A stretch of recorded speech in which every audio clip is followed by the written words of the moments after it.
буга чейин уруксатты берип койсо, анан кийинки келген чиновниктер сен акмак экенсиң, чыгып кетипсиң деп кайра муну Кызылдай акчасына күйүүгө шарт түзүп атат да. Тепкичи ижарага берилген жерге чыгып атса, мыйзам бузуу менен кабыл алынып да, туурабы? Ооба.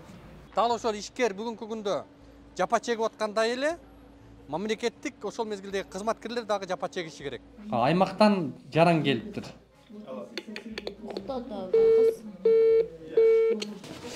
Биз жетекчиге келгиле. Он не будет принимать. Жарандарды кабыл алуу жөнүндө 2007-жылдын 4-майындагы номер 67 мыйзамында көрсөтүп атат. Сиздер эмнеге ушул мыйзамды аткарбай атасыздар?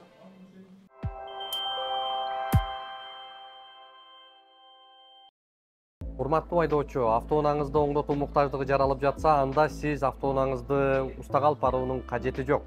Кадимки кол телефонуңуздан автомент тиркемеси аркылуу автоунаа усталарынын түрлөрүнө, тажрыйбасына, өзгөчөлүктөрүнө карап, сиз автоунааңызды каалаган жерден оңдото аласыз. Ал үчүн автомент тиркемесин Android колдонуучулар Google Play'ден, iPhone колдонуучулар App Store аркылуу жүктөп алып, регистрация кылып коюу жетиштүү болот. Баса, курулуш баштап, ширетүүчүлөрдү издеп жүргөн мекендештерибизге дал ошол жогорудагы тиркеменин иштөө принциптериндей эле ширетмен тиркемеси жардамга келет. Ширетүүчүлөрдү ширетмен тиркемесинен табасыздар. Кененирээк маалыматтар менен төмөндөгү Instagram баракчадан, ошондой эле сайттан тааныша аласыздар. Эгерде сиз жеңил өнөр жайын баштоого максат кылып, бирок тигүүчү машинкаларды алууда ойлонуп жүргөн болсоңуз, анда бул жарнама сиз үчүн. TikTok Шивемак дүкөнү сапаттуу заманбап машинкаларын 3 айдан 18 айга бөлүп төлөө мүмкүнчүлүгүн жарыялап жатат. Ошондой эле үй кожойкелери үчүн кайсы бир тигүү цехине барып иштебестен өз үйлөрүнө сатып алып, буйрутма менен иштөөгө дагы мүмкүнчүлүктөр жаралууда. Шаар ичине жеткирүү берүү кызматы акысыз. Аталган тигүү машинкаларына кепилдик 2 жылга берилет. Ош шаарындагы Дареги Касымбеков көчөсү 8, телефондор 0708 39 39 75, 0760 46 21. Бишкек шаарында Элебесов көчөсү 235, телефондор 0700 40 09 00, 0707 88 85 48. Саламатсыздар урматтуу көрөрмандар, бүгүн биз Айчүрөк соода борбору ЦУМдун жанында турабыз. Эсиңиздерде болсо буга чейин 2 чыгарылыш чыккан.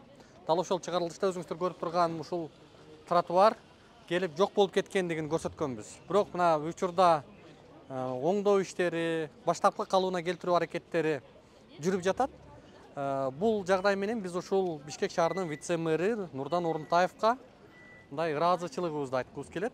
Бул иш боюнча ошондой вице-мэр өзү баш болуп, мекеме жетекчилери менен келип, өздөрү күбө болуп, мына биз айткан жагдайга ынанып, маселени оңдоо иштерине мындай бет алды десек болот.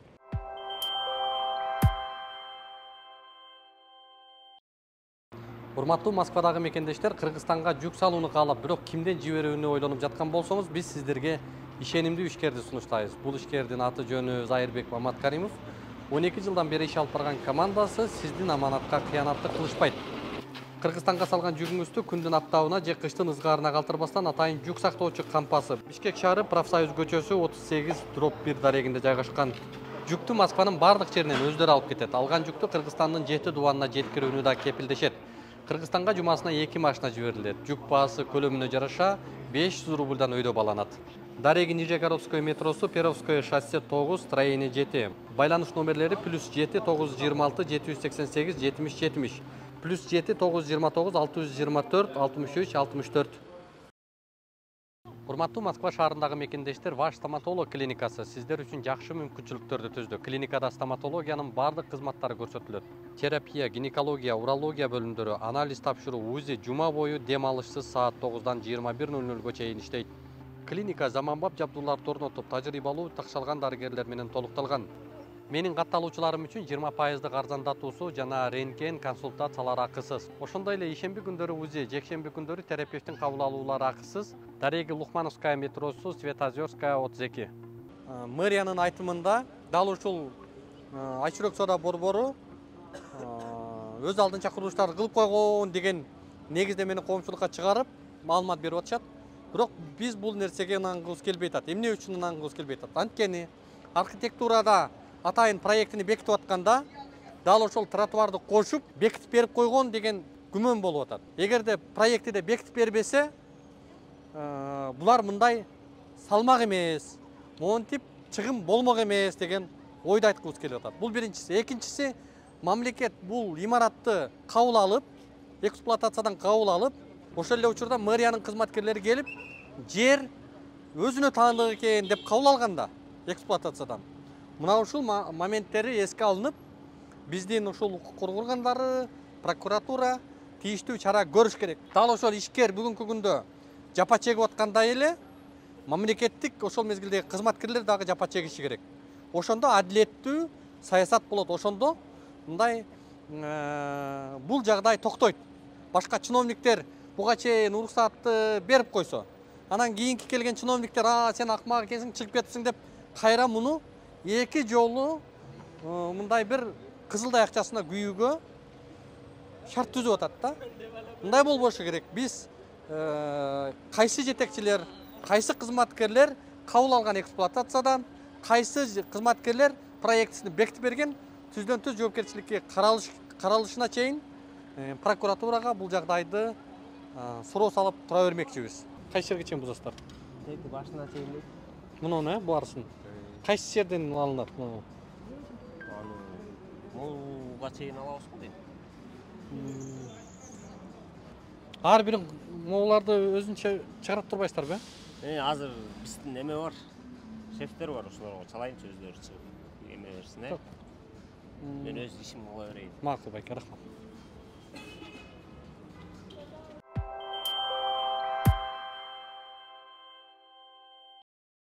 Урматтуу көрөрмандар, биз азыр Бишкек шаарынын башкы архитектурасына келдик.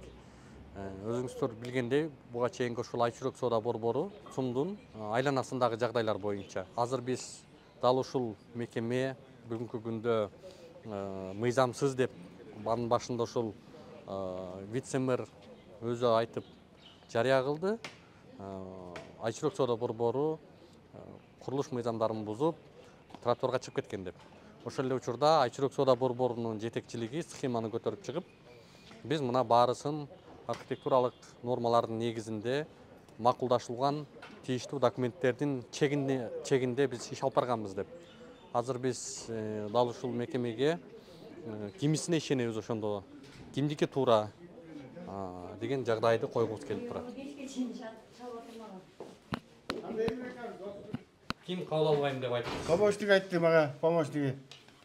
Биз раз башка жумуштар менен жүрөбүз, чыга албайбыз, жумуштар көп деп. Кабыл албайм деп айтты дедиңиз го азыр. Жумуштарым бар, башка жумуштарым толтурат. Кабыл албайбыз деп айтты дедиңиз го. Ошондой дедиби? Ким айтты сизге ошону? Помощник айтты. Помощник, биз жетекчиге айтыңыздар деп атпадыңызбы? Жетекчиге өзүлөрү кирип сүйлөштү да. Эмечи, басма сөз кызматычы? Басма сөз кызматын азыр айтып көрөм да. Айтып көрөм? Айттым дейм, азыр дагы айтып көрөйүн. Мен күтүп тура алам да. Айтып коюңуздар.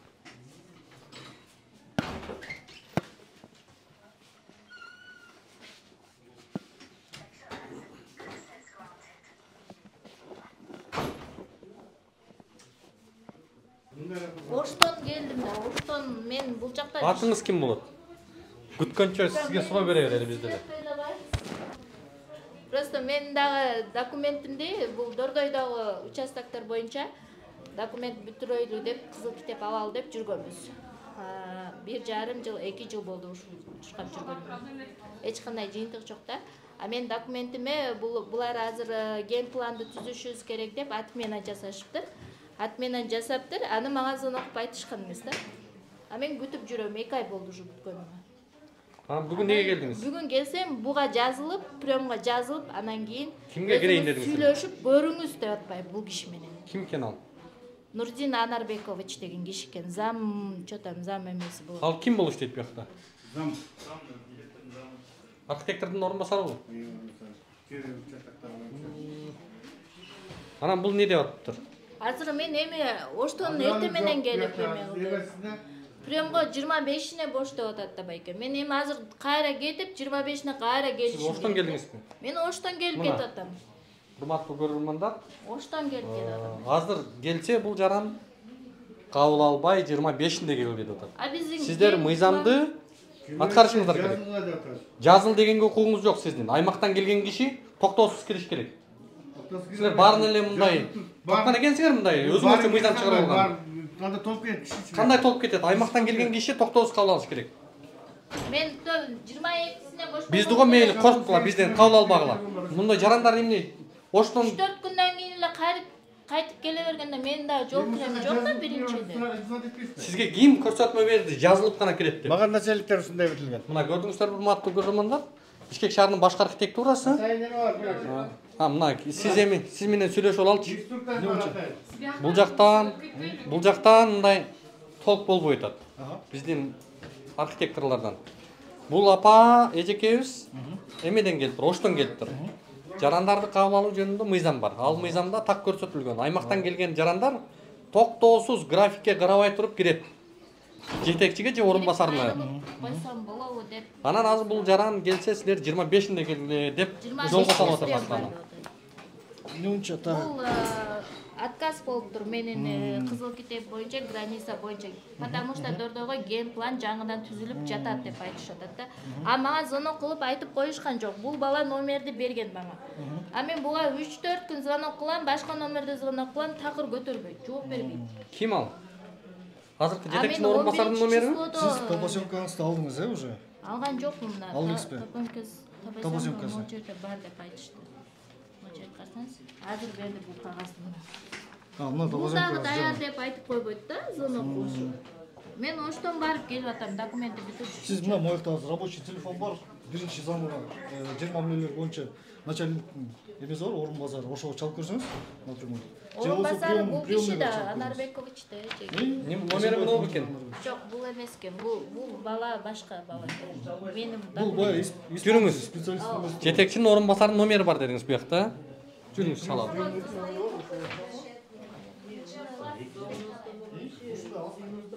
Кана жетекчинин орун басары каерде? Кайсы номер? Кайсы?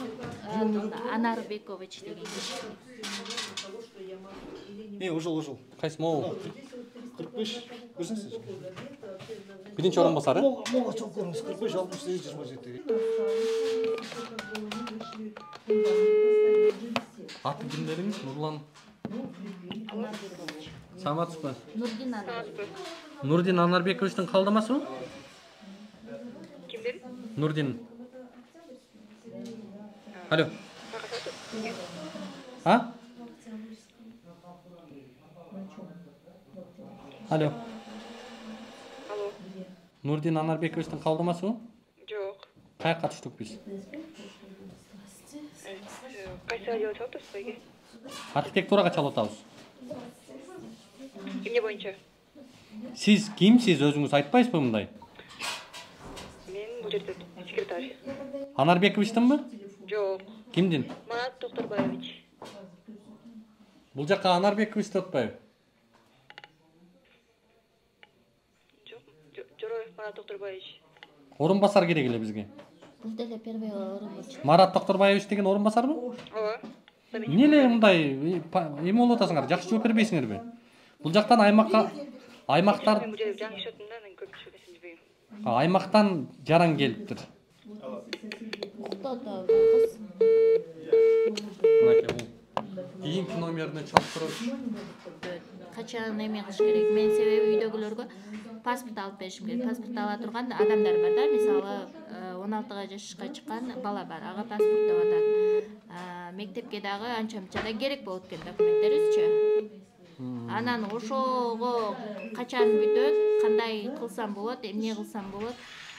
Менин могу жерде топосъемкам чыгыптыр, ошол аркылуу бүтүрүп бере аласыздарбы деген суроолорго ушул начальниктерге кайрылыңыз деп айтты да. Начальниктерге жазылыш үчүн ушундай 25 болуп атат. 25 и то 40 киши деп айтат. Мен Бишкекте турсам макул эле да, барып келип эле. Унчукпайт болду. 3 самы бар экен. Экөөсү баш тартты. Жетекчиси баш тартты.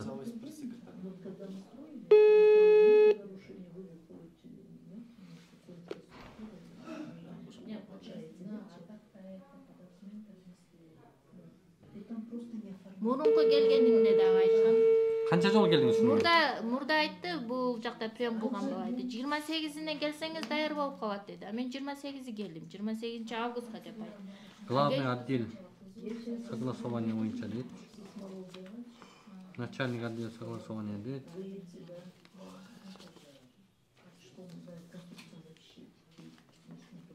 Келсем айтты, сиздин границаларыңыз чектелип атат. Кудай буйрса жакында бүтүп калат дейже. Бул номерге звонок кылып байланышып туруңуз деди. Бир неделядан звонок кылып көрүңүз. Мен сизге жолуна сөз үстүндө айтам деди. А мен звонок кылам, албайт. 3 күн звонок кылам, башка номерге звонок кылам. WhatsApp-на жазам. Жооп эч кандай. А бул айда 11-сентябрда эле дейби. Ошондой эле сизге отмена келген экен деп атат да. Отмена. Булар бизде эле эмес. Жарандарды да кабыл албастыгына жооп да. Мен азыр ошондо бир гана жазылып кетишим керек экен да. Эже, сиз юристпи? Эже. Сизге уруксатпы 1 мүнөткө? Жок, түшүнүп атам, биз бир көйгөй менен келдик да, мына аймактан келиптир. Сиз буякта архитектурада Ооба. кайсы кызматтасыз? Юраделде. Аты жөнүңүз кандай? Жылдыз Атайбековна. Жылдыз Атайбековна, могу жаран келген, караңыз. Канча айдан бери келип бүтүрө албай атыптыр да. Анан бүгүн келсе азыр охрана айтып атат, сен 25-inde кел дейт. Мына мыйзам окуп берели. Жазылыңыз дейт. Кыргыз Республикасынын алыскы аймагынан келген жарандар кезексиз кабыл алууга укукка ээ. Кабыл албай коюуга жол берилбейт деп атат. Жарандарды кабыл алуу жөнүндө 2007-жылдын 4-майындагы номер 67 мыйзамында көрсөтүп атат. Сиздер эмнеге ушул мыйзамды аткарбай атасыздар? Буну болсо Дордойдун немеси менен элдер менен чогулуп биздике келишкен да бул суроо боюнчачы. Биз баарын чакырып жыйын өткүзүп түшүндүрүп бергенбиз да бул боюнча. Жок, азыр жетек түшүнбөгөн үчүн турат да бу жерде. Силерде ким кварталный баары каралып атат бул сурооңорчу. Анан кийин бизде бул бир эле күндүктө бүтө турган иш эмес. Бунун бүт немелердин баары градсветке чыгып каралган бул сурооңорчу. Канча убакытта бүтүшү мүмкүн? Мисалы, менин паспорт ала турган бала бар да үйдө. Паспорт алышым керек деп. Мектепке да некоторые эмелерине документ керек болуп атат да. Муну апамдар бүтүрбөй жүрүп, мен чыгып атам да, кызы болом. Мен ошко барып келип атам. Кичинекей балдарым бар, алар таштап коюп келип атам да. Бул жерде сиз немени менен байланышып билсеңиздер болот. Анан мен байланышсам, кварталныйлардагыларчы, ошолор менен бизде такыр жооп 2-3 киши менен биз иштеп атабыз да. Могу байланыш. Эсенбаев Нурдин сиздерде орун басарбы? ушуга кир депти да. Могу Бексултан деген ушуга кириңиз, жолугуңуз, көйгөйүңүздү айтыңыз дептир. А келсе бул 25-inde кел деп азыр охранаңыз айтып атат. Неге? Бул көйгөй боюнча Нурдун Анарбекович бүт элдерди чогултуп, күтө турула биз иштеп атабыз деп айтып берген. Жакында эле эгерде немеден карасаңыз да болот, Facebooктан, YouTube'дан Дордойдун баары бизге келип, ошол боюнча толук маалымат бергенбиз. Квартальный жана 2-3 киши Дордойдо бар да активныйчы, ошолор. Жок, бул жаран не кылат азыр?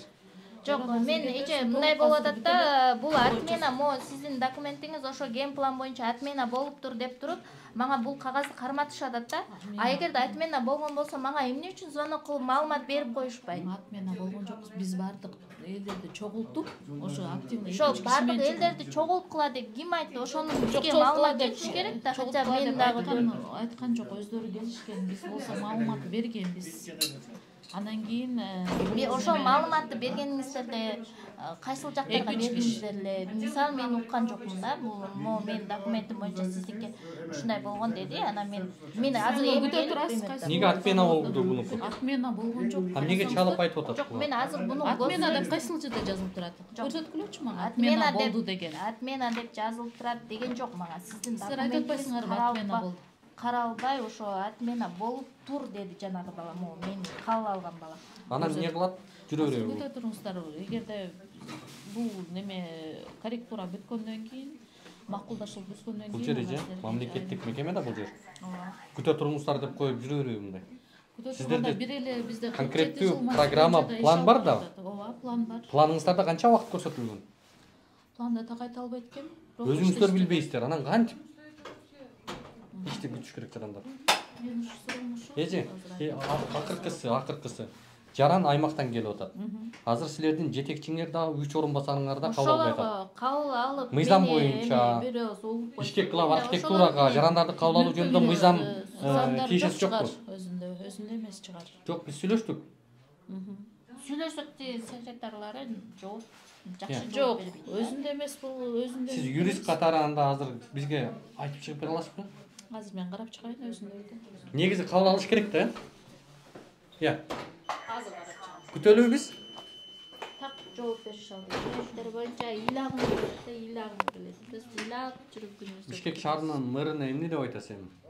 Бишкек шаарынын мэрине ушул тактыкты гана талап кылсын да, могу сотрудниктерден, иштеп жаткан сотрудниктерден тактык талап кылсын, гражданына эмелерге, мисалы бизге окшогондорго, жарандарга, ушуларга так маалыматты берип турса дегенмин да.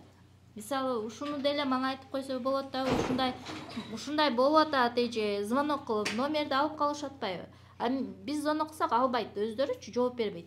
Айтып койсо болот да, эже ушундай маалымат болуп атат, сизге ушундай чыкты, ушундай деп айтса, мен деп келмек эмесмин да, бүгүн балдарымды таштап ушу киши. Оштон келдиңизби сиз? Ооба, оштон келдим, эртең менен келдим мен.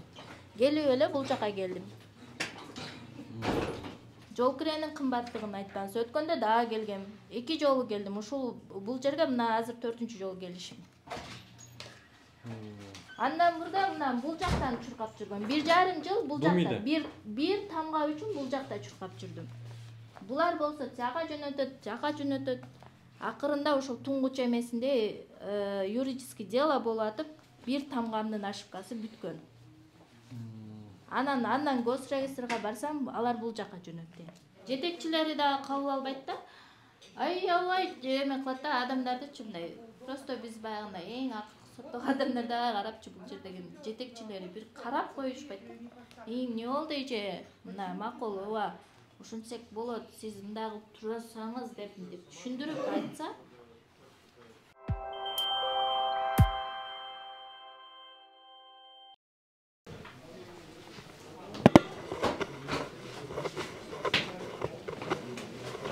Ne ekan aka? Chiqasan. Kim chiqadi? Birlar, temay, Biz жетекчиге келгиле. Он не будет принимать. Неге? Ну, не будет принимать, просто занят, очень занят. Ким Тоже бар? занят. У вас вопрос какой, вы скажите? Я сейчас найду, может, специалиста. Вопрос какой? Жетекчиге тиешелүү вопрос. Ну, сейчас давайте, говорят же, послушаем. Жарандарды кабыл алуу жөнүндө мыйзамды билесиз да? Нет, вы говорите вопрос. Билесиз да? Ну да. Ошондо региондон келген жаранды кабыл албаганга укугу жок. Региондон келген жаранды ошол замат эч кандай очет жок кабыл алыш керек. Ну здесь вот смотрите, для всех же прописано. Посмотрите. Мыйзамды окуп берелби сизге анда? Жарандарды кабыл алуу жөнүндө мыйзамда региондон башка региондон келген жаранды токтоосуз кабыл алыш керек. Это где? Покажите прописано. Я что-то первый раз такое слушаю. Покажите, где это. Вопрос какой? Вы скажите, я сейчас специалиста позову. Вопрос какой? Сурохандай сизде. Сиз анда хотя бы ошо начальник жок болсо, замы жок болсо, компетентный кишини. Конечно, вот я поэтому спрашиваю, вопрос какой? Компетентный кишини. Конечно, да. Сум боюнча компетенттүү кишини чакырып коюңуз. Сум боюнча. Чакырып коюңуз. Анда силер азыр келген жаранды биз сум боюнча жанагы единое окно боюнча 2 вопрос. Биз суроо беребиз, жооп алабыз, кетебиз. Силер жооп бербей койгонго укугуңар жок биринчиден. Экинчиден биз региондон келген киши силер токтоосуз кабыл алышыңар керек. Эми начальник менен замначальник бош эмес экен, анда компетенттүү кишини чакырып. Конечно, да. Вы же так могли же и сказать. Вы же говорили только начальник. Да, сейчас посмотрим кого-то. Под сумму, да? Под сумму. Под сумму и по единому окну. По единому окну же начальник единого окна вам ответил. Она на некоторые вопросы не смогла ответить и сказала, что это руководитель только может ответить. Желательно юристов тоже сюда по поводу запрета входа вот этой установки. Зайду прямо этот. Я тоже же, ну, умею, зачем просто? Нет, ну просто разговариваю. Неужели нельзя? Работа в той организации, которая предоставляет публичную услугу. Ладно, давайте. Нет, просто он без остановки, да? Я уже объяснил, что сейчас вы специалисты, а все равно вы ни в какую. Юриста по тому, что Assalamu alaikum, qanday yaxshilar? хорошо. Баягыда сиз келгенсиз, э? Денсаулык жакшыбы? Жакшы, Кудайга шүгүр, рахмат. Атыңыз Улукбек. Алмаз Сиздики фамилияңыз? Мажитов, Свердлов. Мындай туруп алалы, бул жерден. Сум боюнча келдик да дагычы. Ошол бүгүнкү күндө сумдун мекеменин жетекчилери чыгып, официалдуу турда айтып атат. Биз бардыгын мыйзам чегинде архитектуралык чийимдер менен мына кагаз схема мына деп атат. Ошол эле учурда сиздердин вице-мэр Орунтаев чыгып, бул жер мыйзам бузган деп атат. Ошондо кимиңиздерге ишенебиз? Баягы өткөндө биринчи жолу барып кеткенде сиздер менен баягы эме болбоду эле, маселе көтөрүлбөдү эле. Биринчи өзүнүн менчик территориясын аныктап, анан берилген жерин аныктадык. Экинчиден өткөндө пятница күнү чыктык, мыйзам бузуулары аныкталды. Эме берилген да, на территория на благоустройство и текущее содержание депчи. Бирок аякта тилекке каршы баягы капиталдык курулуштар орун алган. Силер ошо мэрия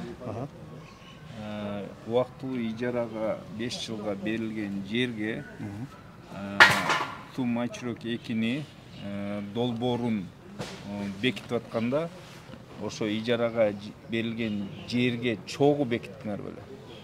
Чыгырыкмы? Капиталдык курулушту. Жок, аны топосъемкадан карап көрсөк болот. Ал жакта топосъемкада мына Жок, сизге суроо. Капиталдык курулуш линия застройкадан, красный линиядан чыкпайт. Тротуар, ал земли общего пользования.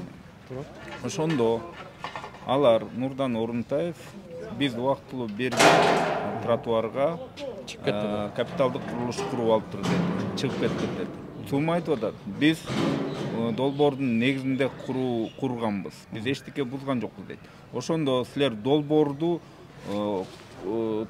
Сум 2 долбоорун бекитип атканда проект земли общего пользованияга чыгып кетти беле? Ал жөнүндө маалыматым жок экен. Мен могу кийинки берилген жер участок боюнча эле маалымат бере алам да. Ошону тактаган келдик да биз. Биз ошол боюнча суроо берип атпайбыз. Ошол берилген жерге проект чыгып кетти беле? Проект чыккан эмес. Өзүнүн эле менчик территориясы. Сум эмнеге анан каяктагы кагазды көтөрүп чыгып атат? Ал жанагы кийинки берилген жер участокты айтып атпайбы? Анда мындай. Сиздер проектти Сумдун долбоорун өздөрүнүн менчик территориясына гана көрсөтүлүп бекиткенсиңер, туурабы? Туура. Тепкич жана жер астында парковкага куруп алган алар өз билемдик менен куруп алып атат. Ошондо сиз так айта аласызбы, что Сум курулуп бүтүп, анан аны эксплуатацияга кабыл алып, андан кийин курулду деп. Сиз билесиз да, ал ошо входной группасы, тепкич, подвалга заезди чогуу курулуп бир бүткөн. Же Сум өзү тепкичи жок курулуп ишке берилип чогуу бүткөн. Ошондо мыйзам чегинде эмес, алар муниципальный территорияга чыгып кетип атышат. Ошондо Сумду кабыл алып атканда мыйзам бузуу менен кабыл алынган турбайбы, да? Мүмкүн.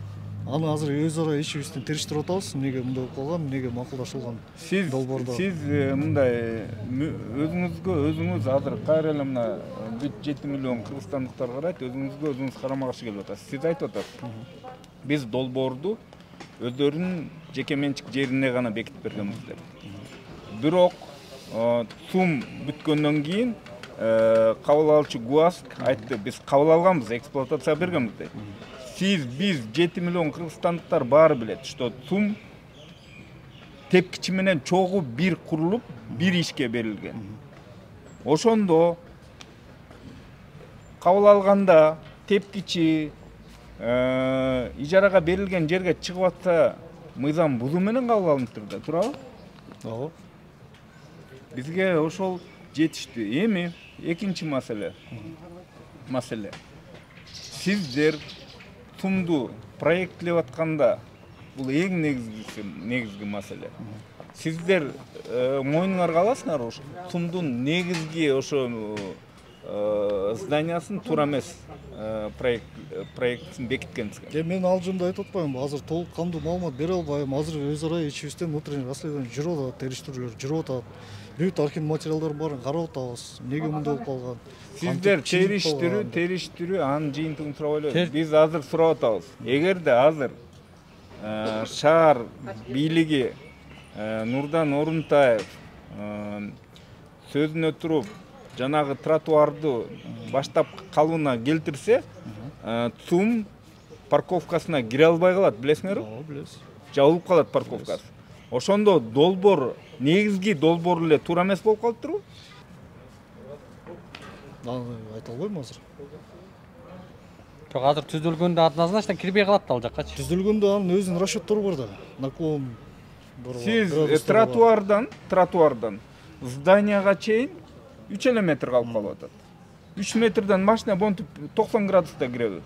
Аны караш керек белки, текшериш керек. Аны мен азыр айта албайм азыр. Сиз азыр кааласаңыз, биз чогуу чыгып сизге өлчөп беребиз. Эгерде тротуарды биз өткөндө чогуу барып өлчөп келдик. Тротуарды калууна келтирсеңер, тротуардан негизги зданияга чейин 3 метр жер калат. 3 метр жерден машина 90 градус менен киреби? Кирбейт. Анда жабылып калат турбайбы? Аны да караштырабыз, териштиребиз. Жок, ал караштырган экинчи маселе. Эгерде тротуар калууна келтирилсе, анда жер астына парковка жабылып калат экен да? Жабылбайт. А кантип киресиң? Аны да айтып атпаймынбы, азыр бизден караштырып атат, териштирүүлөр жүрүп атат байке. Может, жанагы тротуар деген жактар, может, менчик территория өзүңүз билесиз, жанагы эмеге чейин барган. Жанагы турбайбы, тепкичтер бүткөн жакка чейин. Тепкичтер бүткөн жактан баштап негизги зданияга чейин ашып кетсе 3 метр болот. Карайсыз анда. 3 метр жерден машина парковканын астына кантип кирет? Текшериш керек. Түшүнүктүү. Эми мындай буйтап атасыз да. Жок, буйтаган жок. Мен ачык мен билгенди айтып атам. Кезектеги дагы бир жагдай. Жанагы буга чейин биз жетекчиңиздер менен интервью алганда маалымат бергенбиз. Ал кайсы десе, ошол арт жактагы экинчи имарат ЦУМдун ЦУМ 2. Ошондо ЦУМ 2-нин курулуш талаптарын сураганбыз. Ошол учурда кандай мыйзам негиздемелери менен ал жеке менчикке чыккан, ошонун конкурстун же аукцион менен өткөнбү, кандай талаптар менен өткөн, ушул жагдайлар боюнча маалымат берип Ал жагдайлар боюнча биз бүт барын маалыматтарды могу Демиден алсаңыздар болот, анткени бизде андай маалыматтар сакталбайт. Бизге болушунча жанагы эмелер сакталат. Кайрылса жана проектный документация берилген, техническая документация боюнча технический документтер сакталат. Анын маалыматтарды бербедик беле. Берген жоксуздар да бизге. Берлик. Акиматтарга, акиматка бердиңиздер беле. Акиматтарга берилген. Тиешелүү жана адистерге, динин адистерине берилген анын баары. Бизге да бере аласыздарбы? Кайрылыңыз. Кайрылбадык беле. Официально. Жок, даярдатып берем деп Через прокуратуру кайрылдыңыз беле же качан? Жок, биз жетекчиңиздерге айтып бардык беле, даярдатып коюп. Хорошо, маселе жок, даярдап беребиз. Канча туруп туралы? Так. Бүгүн түштөн кийинкиге чейин даярдап берели. Хорошо, анда. Рахмат, жакшытыр. Копиялар. Руководитель и его замы игнорируют закон о приеме граждан, да? Игнорируют? Они не признают закон? Я надеюсь, Улугбек это поставит, что прописано график приема граждан. Пойдемте покажем сразу. Давайте, я вам прочитаю закон. Нет, я же вам показал график. График күчтүүбү, мыйзам күчтүүбү? Пойдемте график приема граждан покажу. Баягы эле басма сөз кызматы өзүңүздөр көрүп аткан Бишкек архитектурасына мындай келгенде дайыма Ну, вы не смотрите. Нет, смысла нет. Я отталкиваюсь от закона. Граждане, приехавшие отдельных регионов республики, имеют право на неочередной прием. Отказ в приеме не допускается. Я передам эту информацию. Как пресс-секретарь я передам. Получается, ваши руководители не подчиняются законам, да, Кыргызской республики? Я не вправе судить, я эту информацию передам. Зайдите еще раз. Вы объясните, что мы требуем согласно закону. Если ваш руководитель не подчиняется законам, то ответно передайте, что они не подчиняются законам. Специалист вам ответил, да, то, что нужно... Специалист по сумму. Мне нужно по другим вопросам, которые руководитель сам компетентен. Вы можете эту информацию уже в письменном виде запрос направить. Наши специалисты я согласно закону требую. Хорошо, вот согласно закону направите. Нет, согласно закону я должен сейчас быть принят. Я передам эту информацию. Ответ предоставьте нам. Я передам эту информацию. Ответ предоставьте нам. Бұл баяғы баспасөз қызматы Бишкек Клав архитектуранын қызматкері. Өзіңіздер көргендей дайыма ушул мекемеге ушундай кирип келатканда эле беттен ала турган мыйзам десе мыйзамды түшүнбөгөн, мындай бир өзүнүн функцияларында көрсөтүлбөгөн иштермен алип болуп, шоумен болуп кетишти баары эле. Мунун башында ушул көзөмөлдөп, көзөмөлдөп команда берип аткан баягы эле мэриянын басма сөз кызматы деп айтып атышат.